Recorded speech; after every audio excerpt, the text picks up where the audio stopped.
बिस्मिल्लाहिर्रहमानिर्रहीम। मेरा नाम है अहमद फ़रहान और अपनी लास्ट वीडियो में मैंने बताया था कि अगर आपके जानवरों को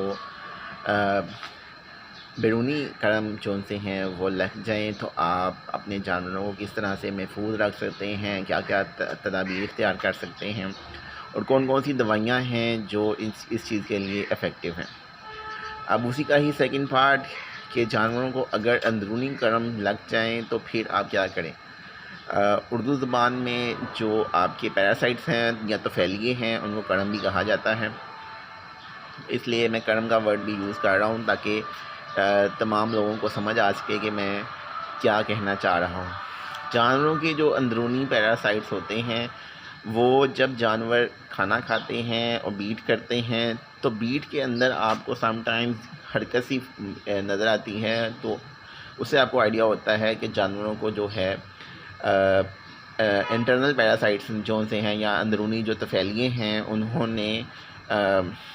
जानवर को इन्फेक्ट किया हुआ है। अब होता ये है कि जानवर खाना खाता है और खाना खाने के बावजूद भी जानवर की ग्रोथ नहीं हो पाती, जानवर जो है वो समटाइम सुकड़े का शिकार हो जाता है, जानवर वीक हो जाता है।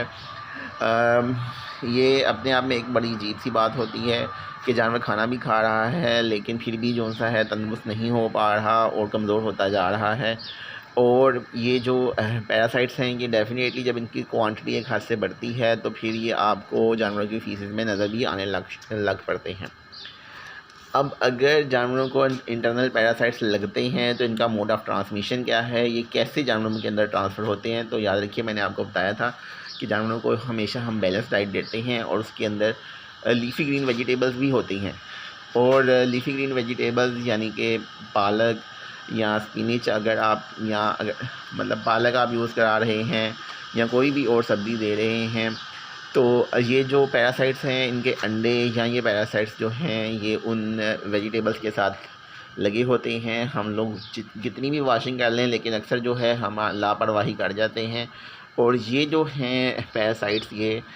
जानवरों के जिस्म में ट्रांसफ़र हो जाते हैं। जब जानवरों के जिस्म में ये अंडे या पैरासाइट चले जाते हैं तो वहाँ पे इन्हें ग्रोथ का मौका मिलता है। ग्रोथ के बाद फिर ये जानवरों के इंटेस्टाइन के अंदर रहना शुरू कर देते हैं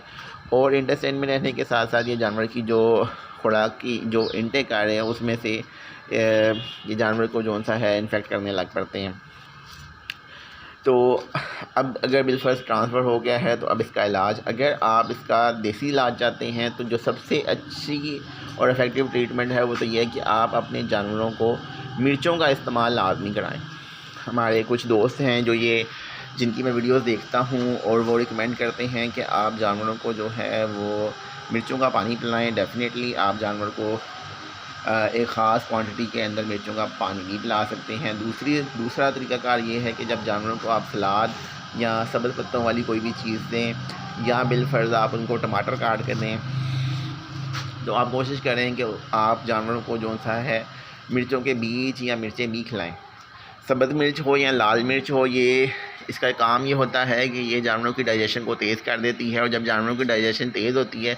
तो फिर वो जो जर्म्स होते हैं वो जानवर के जिस्म से एक्सक्रीट आउट हो जाते हैं। अब बात करते हैं कि अगर आपने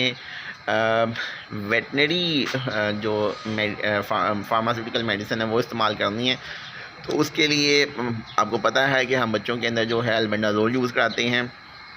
जानवरों के लिए भी सेम जो है ईज़ोल फैमिली से ही लेवेमिज़ोल HCl है जो आप यूज़ करा सकते हैं। हम एवरग्रीन फार्मास्यूटिकल में हाइज़ोल 50 के नाम से इसका पाउडर भी बना रहे थे। बहुत से लोगों को लगता है एक गलतफहमी है कि शायद जो शक्कर का या गुड़ का पानी है वो आप जानवरों को दें या गुड़ दें तो उससे जो है पैरासाइट्स निकल जाते हैं, जबकि ऐसा नहीं है। बल्कि अगर आपने अपने जानवरों को वेटनरी फार्मास्यूटिकल में से कोई दवाई इस्तेमाल करानी है, जैसे मैंने आपको लेवेमिज़ोल HCl बताया था, उसके इस्तेमाल का तरीका ये है कि आप जानवरों को पहले गुड़ दें और फिर उसके बाद में ऊपर से दवाई दे दें और दवाई देने के बाद जानवर जो है वो खुल के बीट करेगा। आपने सिर्फ अब ध्यान ये रखना है कि जब पैरासाइट्स जिस्म से निकलते हैं तो अक्सर वो इंटेस्टाइन के अंदर इन्फेक्शन भी करते हैं, तो कोशिश करें कि एक तो जानवरों को जो सा है वो नरम ग़िज़ा दें जब भी आप डीवर्मिंग करें जानवरों की, और दूसरा ये है कि साथ के साथ आप जो है अपने जानवरों को नरम ग़िज़ा दें और साथ के साथ कोई ना कोई सल्फ़ा एंटीबायोटिक या दूसरी एंटीबायोटिक का कवर भी दें, ताकि जो मैदे की इन्फेक्शन है या इंटेस्टाइन की जो इन्फेक्शन है उससे जानवर बच सके। देहात के अंदर बहुत से लोगों ने मुर्गियाँ पाली होती हैं और उनको जो है इस चीज़ की ज़रूरत भी नहीं पड़ती। ऐसा क्यों है? तो इसका भी एक जवाब आपको बता देता हूँ कि जो चिकनी मिट्टी होती है ये अपने आप में एक बहुत ही ज़्यादा पोटेंट लैक्सेटिव एजेंट भी है। मतलब ये कि जो जानवर चिकनी मिट्टी खाते हैं तो उनको जो सा है उनकी जो चूँकि उनका निज़ाम बहुत तेज़ होता है, तो ऐसे हालात के अंदर उन जानवरों के जो तफ़ैली होते हैं अंदरूनी, वो अगर जिस्म के अंदर हैं भी तो वो बाहर निकल आएंगे।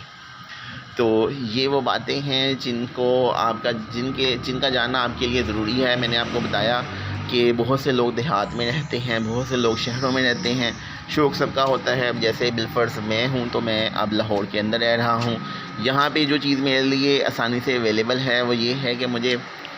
मिट्टी मिल जाती है थोड़ी बहुत, तो उसको भी मैं इस्तेमाल कर लेता हूँ। इसके अलावा मैंने आपको बताया कि आप अगर घरों में रहते हैं और शहरों के अंदर जैसे बिलफ़र्ज़ कुछ एरियाज़ ऐसे भी हैं जहाँ पे आपको इतनी आसानी से मिट्टी भी नहीं मिल सकती, तो वहाँ पे ये है कि ख़ास तौर पर चिकनी मिट्टी की बात कर रहा हूँ। तो अगर आपको ये नहीं मिलती, जिसे हम क्योलिन कहते हैं, तो फिर इसका जो दूसरा तरीक़ाकार है वो ये है कि आप कोशिश करें कि आप जानवरों को मिर्चें कम से कम ज़रूर दें और आप को ताकि लेवेमिज़ोल HCl या अल्बेंडाज़ोल इस्तेमाल ना करना पड़े। अगर आप लेवेमिज़ोल HCl या अल्बेंडाज़ोल इस्तेमाल करना चाहते हैं तो उसका भी मैंने आपको तरीका बताया है कि सबसे पहले ये कोशिश करें कि जानवर का पेट और खाली हो, फिर उसके बाद में जौन सा है जानवर को गुड़ दें या कोई मीठी चीज़ दें, और मीठी चीज़ देने के बाद फिर आप जौन सा है